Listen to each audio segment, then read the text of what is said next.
శివుడు మెచ్చిన మాసం కార్తీకం, కేశవుడు నచ్చిన మాసం కార్తీకం.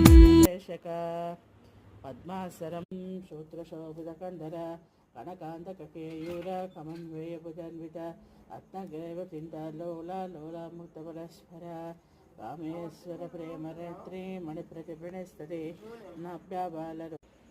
హర హర మహాదేవ శంభో శంకర, హర హర మహాదేవ శంభో శంకర.